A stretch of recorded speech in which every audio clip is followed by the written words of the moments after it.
So I wrote this crazy book. It's called If I'm Waiting on God, Then What Am I Doing in the Christian Chat Room? Confessions of a Do-It-Yourself Single. Because I believe that being single is not a terminal disease. Do you hear me, married people? Stop throwing the purr beats when we turn 30, okay? Every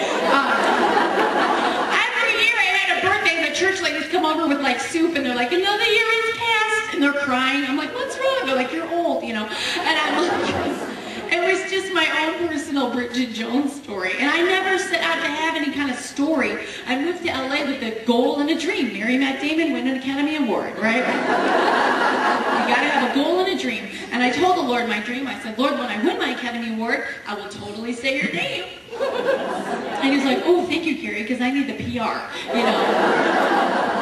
I didn't part the Red Sea. And so God is funny. Like, they don't have comedy clubs. They just watch us, you know. And so he let me get what I thought I wanted. And I was on some really good shows, biblical shows. Young and the Restless, General Hospital, Port Charles. You better not recognize me, all right? You wouldn't recognize me because I was Nurse Kathy, the mute nurse, because I never had any lines. And, well, I did have lines, but they would cut them, so I told my mother my character was mute. And, but I did the Tonight Show and sitcoms, and it was so funny. My very first Tonight Show, you want to talk about the Lord? I'm in my dressing room. Who's in the dressing room next door? Sliding door, Matt Damon. Woo! And that's when I learned the words restraining order. And, because I was being proactive, and he did not hear from the Lord the way I did. And apparently neither had Ben Affleck, but I was like, I'm willing to wait on you, and so I did, because I was just, but the thing is, I was doing the Hollywood stuff, and I was like, I am hot, and my mother has things to brag about at Bridge, and all the girls that were mean to me in high school want to be my friends, so I have made it, and my picture was in the post office in Georgia, and so, you know, we've made it, and so sad, so true. And so the thing is, I'm sitting in Hollywood one night, and they brought these Christian actors in. Christian actors from London, because we had to bust them in. And they're talking, and my mom was a Christian mom, and my dad was a Christian dad, and they prayed, and I had a mixed upbringing, very scandalous. Yankee, Italian, Catholic man marries Southern Protestant Presbyterian woman. Send the kids to Dutch Christian Reform School, all right? So I knew my verses, and I knew you had to go to church unless there wasn't a parking space, and then, you know, to go. But you have to feel really guilty for 6 days. So,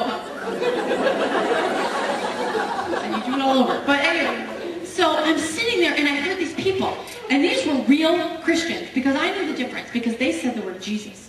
And see, I was like, oh, I'm God, I go to church. And they're like, we love Jesus, and we love the art of acting, and we love this. And I knew that they had it.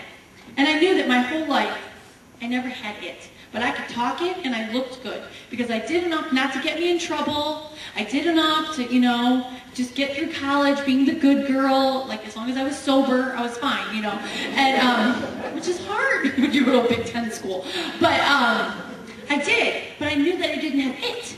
You know what I mean? I had the Bible. It was highlighted from the 3rd grade. It was under the bed. I went to church. When my mother's like, did you go to church? You go to church, right? But the thing is, I didn't have it. And I knew it. But I didn't want to really get it, because as soon as I got Jesus in my heart, I knew what was going to happen. The Lord was going to take everything away from me and send me to Africa or somewhere hot, you know? My biggest fear. And I was like, and then I'm going to have to do manual labor, and I don't want to break a nail. And, true. And so, but I knew it was time. I just was like, I don't remember the certain prayer that I'm supposed to pray, but I was like, hey, God. He's like, yeah. I'm like, it's Kerri. And he's like, yeah, I know, remember? I'm God. And I was like, hey, what's up? And all I did was I just prayed, God, it's me and I'm done. And if you want to take my career and you want to take my life, I'm ready. Like, I'm just unhappy, because I really was. Nobody knew that I was unhappy, but I was, like, inside. It looked good on the outside, and I just wasn't there with God. And I was like, whatever you want, I'll do. And so I knew that my acting career was gone. And I asked him, I said, can I still please be an actress? But I wasn't used to hearing from God or anything. I knew the answer was no. I knew it was buy shovels, learn to make soup, and go somewhere hot. And I was prepared to suffer in the name of Jesus. And here's the funny thing, nothing happened. I went back to Hollywood, living my life. couple weeks later, I got invited to a little tiny church because they had potluck dinners. And I was like, okay, I'll go. And this little tiny church, Hawaiian church down by the beach, Redondo Beach. I walk in, don't know anybody there except my one friend, and these people are like this. And they're singing, and there's a screen. And I'm like, is this a Lakers game? Like, what's up, you know? And I'd never seen anything because I was raised Catholic, you know, and we did our hymns and stuff. And so I go in there, and I heard this singing, and it was unlike any singing I'd ever heard. It was kind of cool. It was kind of rock out, right? And all of a sudden, I get in the pew, and I started crying. I just started crying, tears going down my face. Have you guys ever walked in a room or a church or something, you know, Christian, you got dragged there, probably like tonight, and you know who you are too. And you walk in and you're like, this is weird. Am I having a breakdown? What's going on with me? I listened to this sermon. I stayed awake for the whole thing. First, and it was good. And I came back the next Sunday, and the pastor remembered my name. And I started crying again, and I looked down in this little church, and I promise you there was Kleenex in the aisles. I'm like, they know I'm coming, you know. And all I did was show up. Just show up every Sunday. And every Sunday I got a little bit more into it. And then these people started loving on me, and they invited me to this very exclusive thing called a small group, because if you're super Christian, you go twice. And if you had asked me back then, and remember there was a time in church I was talking about heaven, and if you had asked me if I was going to heaven, I would have said, I hope so, if I get in. Because I thought heaven was like some exclusive LA club, and only the really good people that don't screw up get in. Because I was raised with the good, you know, Italian family and those good Christian values, guilt and intimidation. You know what I'm talking about? They were like, if you have sex or anything close to it, not only will you die, you will burn in the eternal fires of hell forever. Now, kindergarten is going to be great, you know. And, it's my family, and I was scared. But they started teaching me, and I started hearing about the Bible. They had Bibles in the church. That was new, too. We read the Bible in the church, and I started remembering these verses from the time I was a little girl. And I started realizing that there was a Jesus, and he did walk the earth, and he was real. Now, I knew all that in my head, but I was starting to get it in here that he was still around, and he still cared about me. But I had all these, you know, issues, or as I like to call them, prayer requests now. But,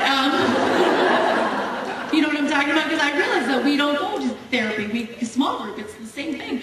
And, you know what I mean? Because my mom's like, it's not gossip if your head is bowed. So, oh, that's just the Presbyterian. But anyway,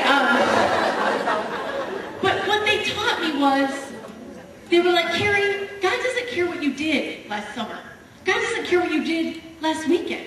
God cares where you are right now. God cares where you are tomorrow and the next day and the next day. And I finally got it in here because I've been carrying around all this baggage with me. I'm not good enough. I'm not good enough to marry one of those godly men. I'm not good enough to show my face in this church after what I was partying at the club last night on Saturday. But for whatever reason, and I think it was because I had a praying mother, so moms don't stop praying, I kept getting myself up and I kept going on Sunday mornings, and things started to change. I moved down to that little church. I bought a Hawaiian shirt and a hammock, and I got really changed. I didn't know what was happening. I just know there was a woman in Georgia who never stopped praying.